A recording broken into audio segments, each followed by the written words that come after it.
माशाल्लाह। ये क्या है, इतने सारे अंडे, 4, 8, 10 और 11 अंडे हैं। अब ये 11 अंडे देखकर ऐसा भी नहीं है कि बहुत ज़्यादा खुशी वाली बात है। क्यों, इतने सारे अंडों का क्या नुकसान है और इतने सारे अंडों को मैनेज किस तरह से करना है। अस्सलाम वालेकुम दोस्तों, कैसे हैं आप सब। उम्मीद करता हूँ आप सब ठीक होंगे और बिल्कुल खैर आफियत से होंगे। वेलकम कहता हूँ आपको खुबैब पेट्स यूट्यूब चैनल की एक न्यू वीडियो में।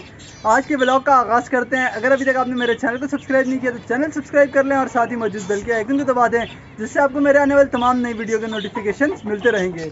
तो सबसे पहले अपनी डव की प्रोग्रेस देख लेते हैं, डव की कंडीशन देख लेते हैं। कल जो डव का केज हमने सेट किया था, तो अभी इसमें मेरे को ऐसा लगता है कि ये वाला जो पेयर है ना, जिसमें एक वाइट की फ़ीमेल है और ब्लैक का मेल है, वैसे कम्बिनेशन बहुत अच्छा है। इनके बच्चे किस तरह निकलेंगे मेरे पास अभी तक नहीं निकले, और इस बार इन्हें मेरे ख्याल से फ़र्स्ट एग लिंक की थी, लेकिन अनफॉर्चुनेटली इन्होंने ये अंडे छोड़ दिए। क्योंकि मैं इनको ऑब्ज़र्व कर रहा हूँ कल से, ये वापस अपने नेस्ट में नहीं गए। बाकी सब की सब डव जो है वो अपने नेस्ट में बैठ रहे, कहीं मेल कभी फीमेल, आपको यह नज़र भी आ रहा होगा। लेकिन ये वाला पेयर जो है ना, ये दोबारा से अपने नेस्ट में नहीं गया। तो मुझे थोड़ा सा डाउट है कि इसने शायद अपना नेस्ट जो है वो छोड़ दिया है। इसके आगे जावा को मैंने मटकी लगा दी थी। फिंचेस को देखा जाए तो आज क्या करना है मैंने, जो सबसे ज़रूरी चीज़ है, फिंचेस को नेस्टिंग मटेरियल प्रोवाइड करना है। ये वाली जो फिंचेस यहाँ पर हैं, इनको नेस्टिंग मटेरियल प्रोवाइड करना है, क्योंकि इन्होंने अपनी नेस्टिंग की हुई थी और आपको दिखाया था कि 2 अंडे भी किसी फीमेल ने दिए थे, लेकिन वो अंडे ख़राब थे। वो अंडे हमारे किसी काम के नहीं थे। बहरहाल आज इनको जो है नेस्टिंग मटेरियल देना है, ताकि दोबारा से नेस्ट बनाना शुरू करें और दोबारा से हमारे पास इनकी ब्रीड आ सके।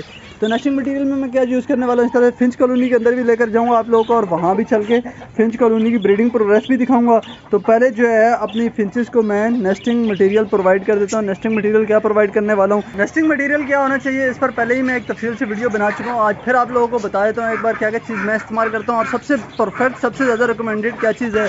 तो यहाँ पर मैं दिखाता हूँ जो मैंने इनका नेस्टिंग मटेरियल पहले निकाला था। ये कहाँ से उड़ गया। तो इन मुर्गियों को भी जो है यार सेपरेट केजेस बनाने। बारल मैं था नेस्टिंग मटेरियल पर, तो ये वाला नेस्टिंग मटेरियल आप लोगों को नज़र आ रहा है, नारियल के ब्राउन वाले बाल से सबसे ज़्यादा रिकमेंडेड है मेरी तरफ से फिंचेस के नेस्ट मटेरियल के लिए। एक परफेक्ट चीज़ है, एक बेहतरीन चीज़ है। इसमें बहुत अच्छे से एक तो फिंच घोंसला बनाती है, दूसरा क्या है कि इसमें कीड़े नहीं पैदा होते, और तीसरे नंबर पर यह ख़राब कभी नहीं होता। जो बाकी नेस्टिंग मटेरियल है मैं आप लोगों को यहाँ पर लिस्ट दिखा सकता हूँ, जैसे कि गार्डन ग्रास होता है। गार्डन ग्रास कुछ टाइम बाद बहुत ज़्यादा खुश्क होकर ये भूसा बनने लगता है, ख़राब हो जाता है और इसके अंदर कीड़े पैदा होने के चांसेस ज़्यादा होते हैं। इसके अलावा मुंजी वगैरह हम यूज़ कर सकते हैं कि जो है छोटे मोटे तिनके वगैरह, किस तरह के भी दरख्त, नीम के दरख्त वगैरह के जिस तरह ज़्यादातर गिरते हैं छोटे तिनके, ये हम यूज़ कर सकते हैं। और मुर्गियों के पर वगैरह या बत्तखों के जो छोटे पर वगैरह होते हैं, कबूतरों के पर इस तरह से होते हैं, वो भी हम यूज़ कर सकते हैं। लेकिन वो प्रॉपर नेस्टिंग मटेरियल नहीं है, वो सिर्फ इनके नेस्ट की डेकोरेशन होती है। तो अपनी फिंच कॉलोनी के अंदर तो मैं आज ये नेस्ट मटेरियल नहीं डालने वाला। ये नेस्ट मटेरियल मैं अपनी इन वाली फिंचेस को देने लगा हूँ, जो म्यूटेशन फिंचेस हमने लगाई थी। इस तरह से मैंने अपने पेंगुइन के ही 5 पेयर सेपरेट किए, वो भी आप लोगों को दिखाता हूँ। लेकिन पहले मैं इन सबको थोड़ा थोड़ा नेस्टिंग मटेरियल दे दूँ।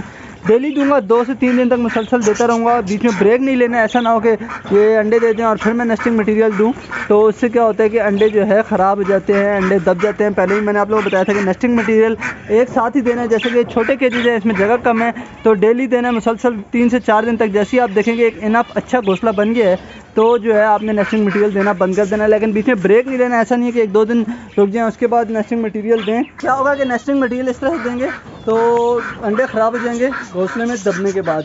पेंगुइन फिंचेस को भी नेस्टिंग मटेरियल प्रोवाइड किया था, लेकिन इन्होंने अभी तक कोई प्रोग्रेस नहीं दिखाई यार, घोंसले वगैरह नहीं बना रही। तो बहरहाल यहाँ पर हमारी वाइट वाली म्यूटेशन है फिंचेस की, मुख्तलिफ़ किस्म की। धूप बिल्कुल बैक पे आई हुई है, तो इसलिए थोड़ी सी ब्लैक वीडियो आ रही है।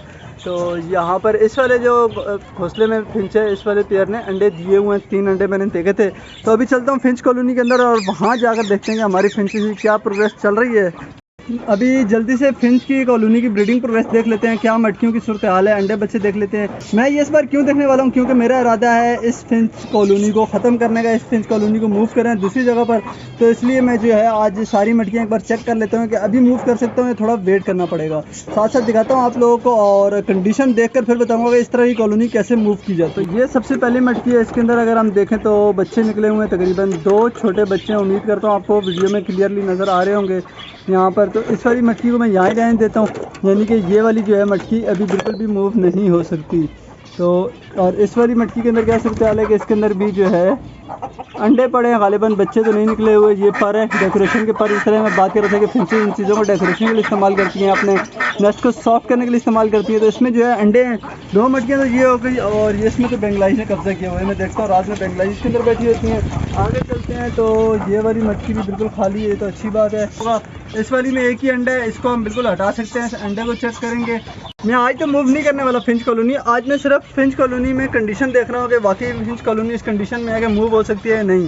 साथ साथ मटकियाँ देखता हूँ, आप लोगों को बताता हूँ तफसील से किस तरह से मूव हो सकती है नहीं, क्या वजह, मैं क्यों इस तरह से बोल रहा हूँ। जैसे ये वाली मटकी हम देखते हैं तो ये भी खाली है और ये मटकी भी खाली है। यहाँ पर आप 2 अंडे हैं, तो नेस्टिंग देख सकते हैं आप। मैंने इनको बिल्कुल प्रोवाइड नहीं की हुई, लेकिन फिर भी पर वगैरह जो कुछ भी इनको कॉलोनी में मिला है जमा करके ले आई और उन्होंने अपने अंडे दे दिए हैं।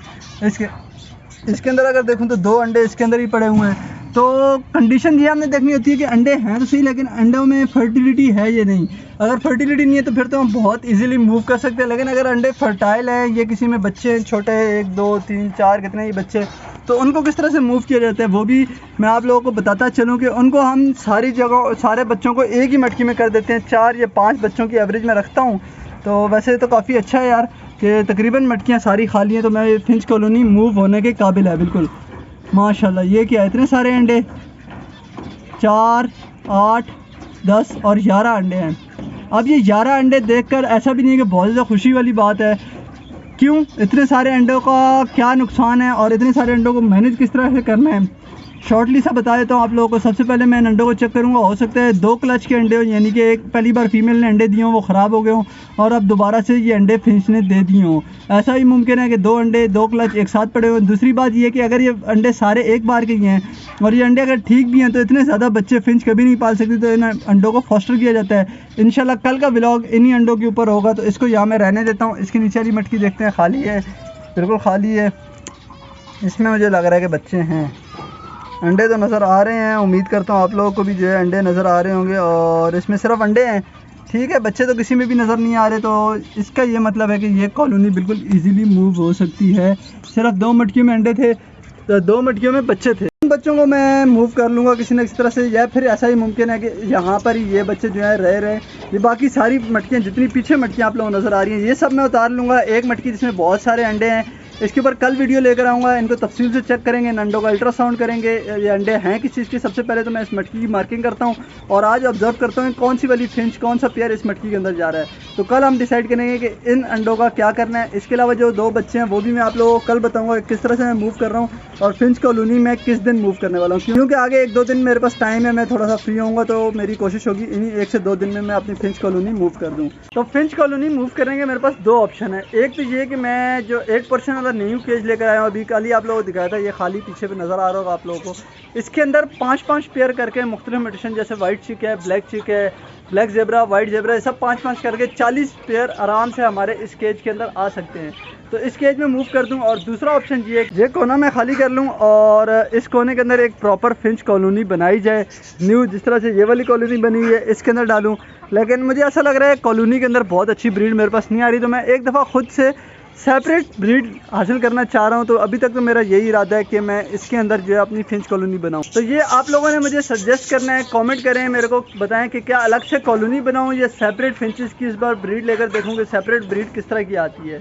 तो लाजमी मुझे कमेंट करके बताइएगा। इसके अलावा चैनल को लाजमी सब्सक्राइब कर लें। वीडियो पसंद आई है तो वीडियो को लाइक करें और वीडियो को दोस्तों के साथ ज़रूर शेयर करें। आज के व्लॉग को यहाँ ख़त्म करता हूँ। इंशाल्लाह मिलता हूँ कल किसी नए व्लॉग के साथ। तब तक के लिए इजाज़त दीजिए। अल्लाह हाफिज़।